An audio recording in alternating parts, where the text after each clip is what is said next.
साथ आफरीन बुलेटिन में सबसे पहले बात करेंगे चमोली की। आपको बता दें कि विंटर डेस्टिनेशन औली पर्यटकों से गुलजार होती नजर आ रही है। पर्यटक बद्रीनाथ धाम के बाद साइट सीइंग के लिए औली पहुंच रहे हैं। साथ ही तीर्थयात्री और पर्यटक रोपवे और चेयरलिफ्ट से हिमालय की ऊंची हिमधवल चोटियों को व्यू का खूब लुत्फ उठाते हुए नजर आ रहे हैं। और इस सीजन के पहले हिमपात के बाद पर्यटकों की तादाद भी बढ़ने लगी है। सैलानी यहां औली गौर से बुग्यालों में हाइकिंग के साथ प्रदेश की सबसे ऊंची माउंट नंदा देवी पीक का भी दीदार कर रहे हैं।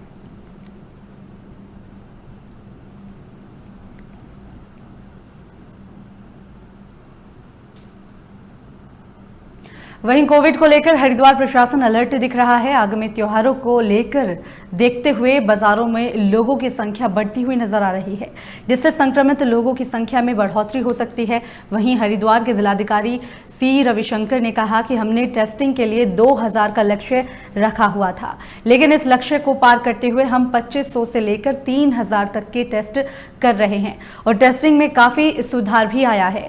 लेकिन जिस तरीके से त्योहारों का सीजन आ रहा है, उससे बाजारों में लोगों की संख्या बढ़ रही है। ऐसे में लोगों को और जागरूक होने की आवश्यकता है।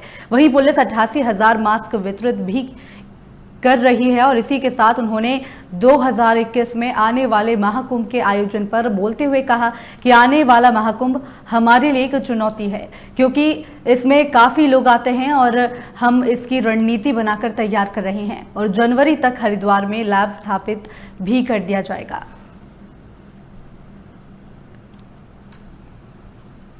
-19 को लेकर के हम साप्ताहिक प्रेस वार्ता करते हैं माननीय मुख्यमंत्री जी का निर्देश के अनुसार।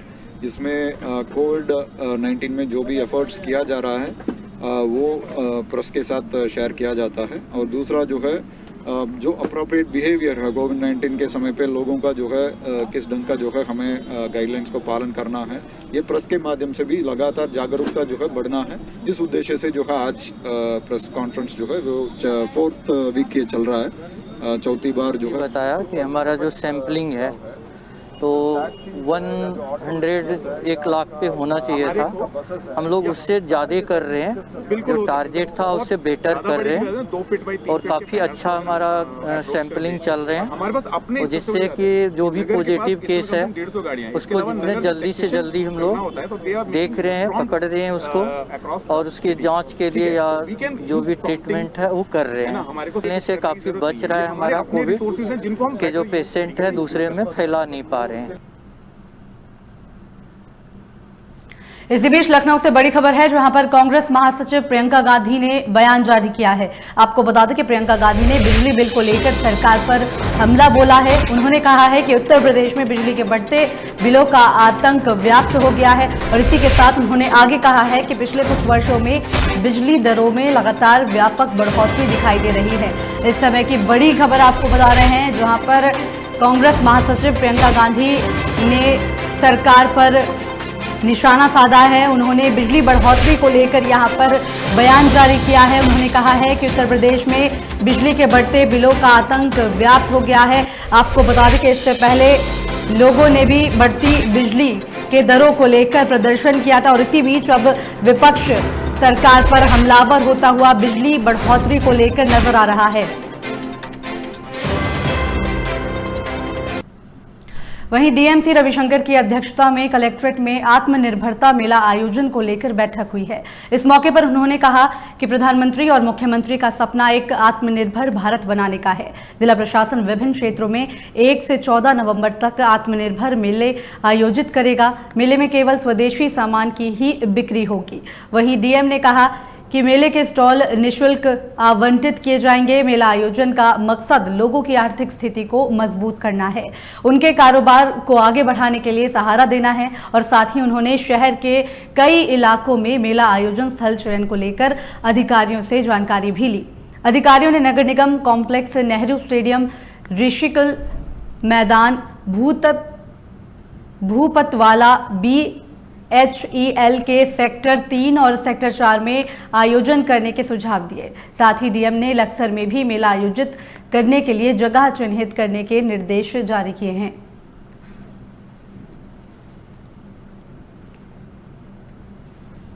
स्वदेशी स्वरोजगार दीपावली महोत्सव इस नाम पे हम लोग मना रहे हैं। इसमें मूल मकसद ये है, वैसे पिछले बार भी आपको कहा था, निःशुल्क स्टॉल आवंटन करना चाहते हैं, किसी का कोई शुल्क कलेक्ट नहीं करेंगे और जो आवंटन हो रहा है वो ऐसे लोगों का होगा जो महिला स्वयं सहायता समूह हो या जो है कोई बहुत गरीब तट का कोई और अब खबर लक्सर से है। आपको बता दें कि लक्सर में अखिल भारतीय विद्यार्थी परिषद और व्यापार मंडल ने अर्नब गोस्वामी की गिरफ्तारी की निंदा करते हुए महाराष्ट्र सरकार का पुतला फूंका है और पत्रकार की शीघ्र रिहाई की मांग की है।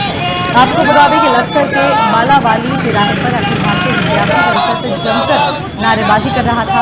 वहीं अखिल भारतीय विद्यार्थी परिषद के नगर अध्यक्ष अरुण भारती ने कहा कि महाराष्ट्र सरकार निरंकुश सरकार होती जा रही है। वरिष्ठ पत्रकार अर्नब गोस्वामी के साथ क्रूर व्यवहार करना ऐसी सरकार को शोभा नहीं देता है। मीडिया एक मजबूत स्तंभ है और इस लोकतंत्र में मीडिया की हत्या की गई है। हमारी मांग है कि अर्नब गोस्वामी को शीघ्र रिहा किया जाए और साथ ही अपने की महाराष्ट्र सरकार को माफी मांगनी चाहिए। सच्चाई बोलने वाले पत्रकार को उन्होंने जबरदस्ती जेल में डाल दिया है। उन्होंने पिछले वर्ष भी जब उद्धव ठाकरे और उसने आदित्य ठाकरे ने जब अजमेर में जाकर अपना माथा फोड़ा था, तभी हमें लग गया था कि ये बाला साहब ठाकरे की औलाद है ही नहीं, वरना बाला साहब अपने जीजा जी कभी किसी मजार में माथा नहीं टेक सकते थे। उसने जाके माथा टेका और उसने संदेश दे दिया कि वो बाला साहब के बिल्कुल विपरीत चलने वाले हैं। लोकतंत्र की हत्यारी सरकार है महाराष्ट्र सरकार, उसे होश लाना चाहिए और नहीं तो सड़क से लेकर संसद तक आंदोलन किया जाएगा। पत्रकार अर्नब गोस्वामी के साथ पूरा देश है, पूरा हिंदुत्व, पूरे राष्ट्रवादी ताकतें अर्नब गोस्वामी जी के साथ है। अर्नब गोस्वामी डायनामाइट जी को तुरंत रिहा करा जाए और उनके साथ में इतना बड़ा अत्याचार किया जाए कि इतना अत्याचार एक अपराधी के साथ भी नहीं किया जाता। और मीडिया एक मजबूत स्तंभ है और इस लोकतंत्र में मीडिया की हत्या करने का प्रयास किया गया। एक पत्रकार के साथ अभद्रता की गई। हमारी यही मांग है कि उन्हें जल्द से जल्द रिहा करा जाए और उनके साथ जो भी दुर्व्यवहार उसकी माफी।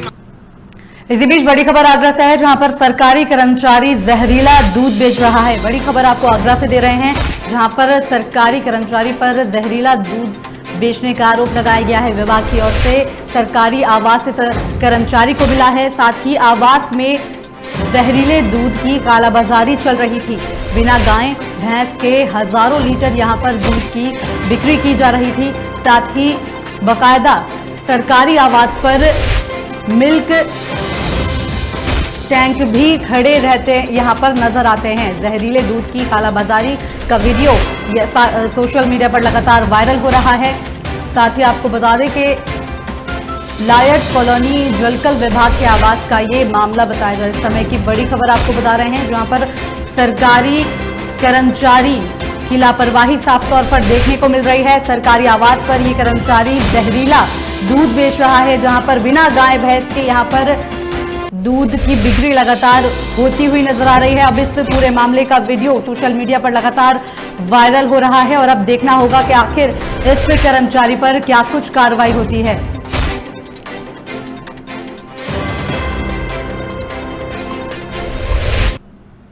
वहीं लक्सर के खानपुर विधानसभा से विधायक कुंवर प्रणव सिंह चैंपियन के खिलाफ एबीवीपी और महिर भोज संघ ने मोर्चा खोल दिया है, जहां कुंवर प्रणव सिंह चैंपियन का बालावाली तिराहे पर पुतला फूंककर मुर्दाबाद की नारेबाजी यहां पर की गई है।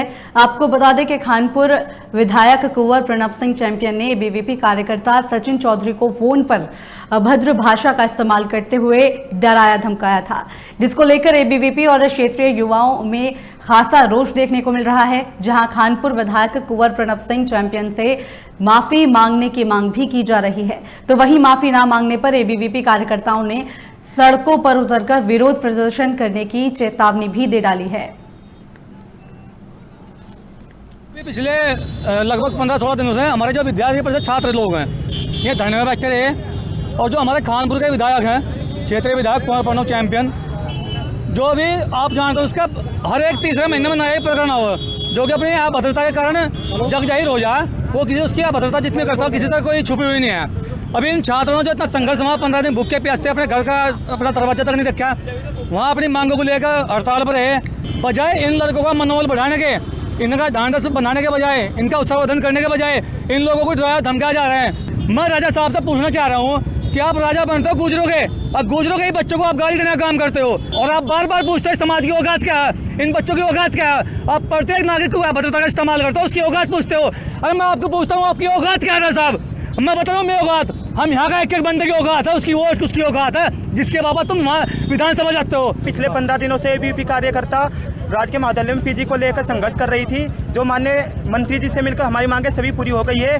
विधायक जी ने मुझे फ़ोन किया रात को, डरा धमकाया, और अखिल भारतीय विद्यार्थी परिषद जो विश्व का सबसे बड़ा छात्र संगठन है उसको भी गालियाँ दी गई है। उसके बाद में क्षेत्रीय विधायक कुंवर प्रणव सिंह चैंपियन दूसरे लोगों पर फ़ोन करके मुझे डराया और धमकाया जा रहा है, मुझे मारने की साजिश कर रहे हैं। मैं उनसे कहना चाहता हूँ कि आज पूरा खद्दर क्षेत्र हमारे साथ है, और जिस खद्दर क्षेत्र ने वो 4 बार वहाँ पर विधानसभा में भेजा है, आने वाले विधानसभा में इसी क्षेत्र के युवा उसे नीचे दिखाने का काम।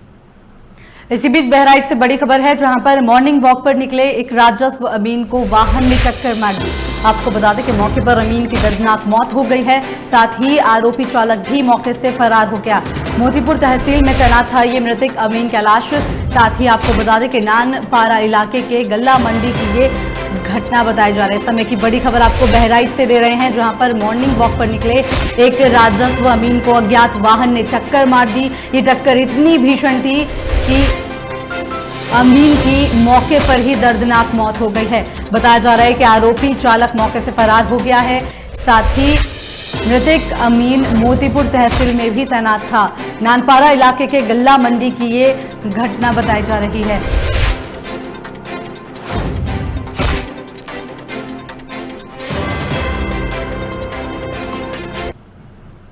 रुड़की और देहात क्षेत्रों में फर्जी दस्तावेज वाला गिरोह सक्रिय नजर आ रहा है। आपको बता दें कि फर्जी दस्तावेजों के आधार पर ड्राइविंग लाइसेंस, सिम कार्ड लिए जा रहे हैं, जिसमें आपराधिक घटनाओं को अंजाम दिया जा रहा है। पिछले दिनों एक व्यक्ति ने डीएल बनाकर लैपटॉप चोरी की घटना को अंजाम दिया था। वहीं ट्रक का फर्जी तरीके से रजिस्ट्रेशन भी किया गया था। इसलिए पुलिस अब इन गिरोह और विभागों पर नजर रख रहा है, ताकि फर्जी दस्तावेज के आधार कोई कागजात ना बना सके। वहीं एसपी देहात स्वपन किशोर का कहना है कि फिलहाल पुलिस टीम बनाकर मामलों की जांच पड़ताल कर रही है और ऐसे गिरोह को जल्द ही पकड़ लिया जाएगा।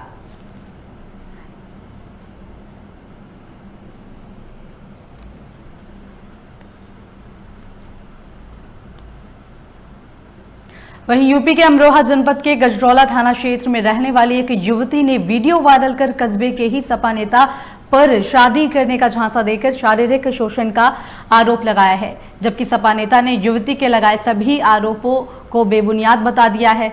आपको बता दें कि गजरौला कस्बे की रहने वाली एक युवती ने वीडियो वायरल कर गजरौला के रहने वाले समाजवादी पार्टी के युवा नेता जाफर मलिक, जो एक निजी अस्पताल के संचालक बताए जा रहे हैं, उसके ऊपर प्यार के झांसे में फंसाकर 2 साल तक शारीरिक संबंध बनाने और धोखा देने का आरोप लगाया है। और इस पूरे मामले में वीडियो वायरल कर सुसाइड करने की भी धमकी दी गई है। वीडियो बनाकर वायरल करने वाली युवती का कहना है कि न्याय नहीं मिलने पर वो सुसाइड कर लेगी और इसलिए उसे न्याय चाहिए।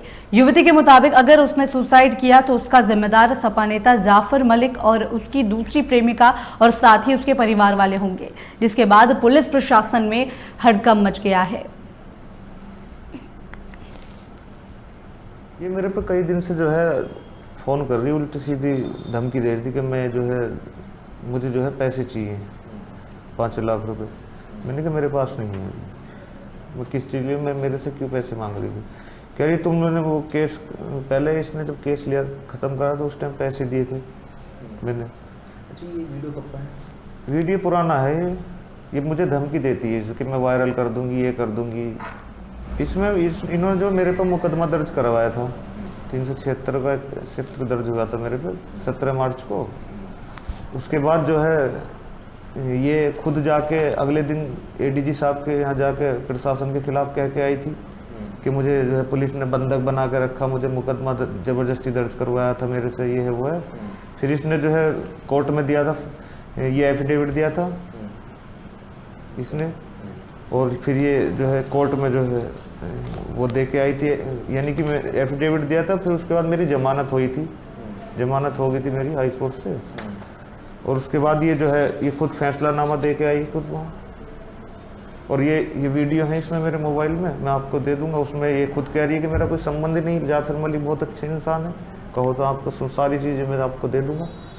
तो मेरे पे मेरी जो है छवि को खराब करने की साजिश है सारी। उधर गोरखपुर में अवैध पटाखा फैक्ट्री में विस्फोट से 4 लोगों की मौत के बाद प्रशासन हरकत में दिख रहा है। आपको बता दें कि शहर के बीचों बीच रिहायशी इलाके में अवैध रूप से स्पोर्ट्स की दुकान में पुलिस ने भारी मात्रा में पटाखा बरामद किया गया है और इसकी कीमत 10 से 15 लाख रुपए बताई जा रही है। अवैध रूप से स्पोर्ट्स की दुकान के नीचे, ऊपर और पीछे गोदाम बनाकर भारी मात्रा में अवैध पटाखा रखा गया था और इसमें कुछ प्रतिबंधित पटाखे भी बरामद हुए हैं। पुलिस ने पटाखों को जब्त कर लिया है और आरोपी के खिलाफ मुकदमा दर्ज कर आगे की कार्रवाई भी की जा रही है। वहीं सिटी मजिस्ट्रेट अभिनव रंजन श्रीवास्तव ने कहा कि पटाखों की कीमत 10 से 15 लाख रुपए अनुमानित की गई है। थाना कोतवाली स्थित नफास पे सद्दाम की दुकान है। यहाँ पे स्थानीय पुलिस से और तहसील की टीम से ये सूचना मिली थी कि यहाँ पे अवैध रूप से पटाखों का भंडारण किया जा रहा है और पटाखों विक्रय किया जा रहा है। इसके 2-3 दिन पूर्व भी पुलिस द्वारा एक मैजिक गाड़ी पकड़ी गई थी जो कि कथित रूप से यहीं पे, तो इसी क्रम में आज इनकी दुकान का औचक निरीक्षण किया गया और उसमें संयुक्त टीम से तहसील की टीम और पुलिस की टीम के साथ में निरीक्षण किया गया। तो निरीक्षण में वो शिकायत एकदम सही पाई गई और यहाँ पे पटाखे बहुत भारी मात्रा में मिले हैं। हरदोई के बैनीगंज थाना क्षेत्र के सलेमपुर गांव में एक 3 साल की मासूम के साथ दुष्कर्म का मामला सामने आया है। आपको बता दें कि बच्ची घर के बाहर खेल रही थी, तभी गांव का ही एक युवक बच्ची को बिस्किट दिलाने के बहाने बहला फुसलाकर गांव के बाहर आम के बाग में ले गया, जहां आरोपी ने मासूम के साथ दुष्कर्म की वारदात को अंजाम दिया। घर से गायब हुई बच्ची को तलाशते हुए परिजन जब बगीचे की तरफ पहुंचे तो आरोपी बच्ची को छोड़कर वहां से फरार हो गया। वहीं परिजनों ने इस घटना की सूचना पुलिस को दी, जिसके बाद सीओ हरियावा SR कुशवाहा कोतवाल राजकरण शर्मा तत्काल मौके पर पहुंचे और आरोपी को गिरफ्तार कर लिया गया।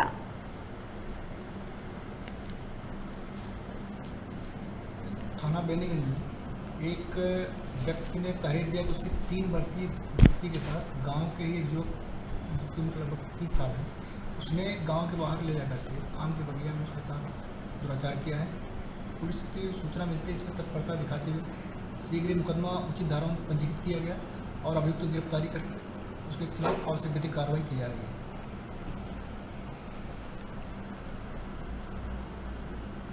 वहीं जौनपुर में एक गरीब परिवार की बेटी के हाथ एक समाजसेवी के सहयोग से पीले होने जा रहे हैं।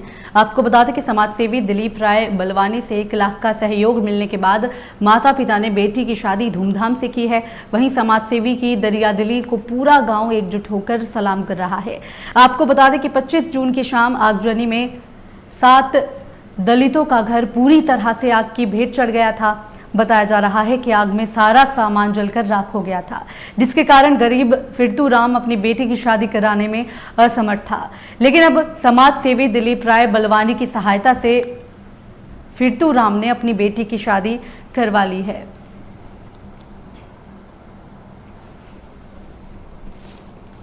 घटना जो हुई थी, आग लगी थी और बच्चे से हुआ, खाली एक मंडल लोग ने हमारे घर में आग लगा दी और जो वहाँ सरकार ने भी मदद किया और भाई लोग सब जनता भी हमारी मदद की और जो भाई दिलीप ने वादा किया था, आज हमारे लड़की की शादी थी, आज पूरा कर दी। 1 लाख। कुछ दिन पहले यहाँ कुछ अराजक तत्वों द्वारा आग लगा दी गई थी दलित बस्ती में, जिसमें काफ़ी घर जल गए थे और यहाँ पर दलित समाज की लड़की थी, शादी पड़ी थी, तो सामग्री जो राशन वगैरह था, कपड़ा सब जल गया था और शादी रुक गई थी। यहाँ पर बड़े भाई दिलीप राय बलवानी आए थे और वादा करके गए थे कि आप जब भी शादी करेंगे मैं आपको 1 लाख रुपए दे दूंगा और हमें बोले कि आप यहाँ चले जाना, बच्ची से मिल लेना, पैसा दे देना। तो वही वादा पूरा करने के लिए आज हम यहाँ भदेठी गांव में आए हैं। इसी के साथ इस बुलेटिन में फिलहाल इतना ही। बाकी की यूपी उत्तराखंड की खबरों के लिए देखते रहिए लोकमंच।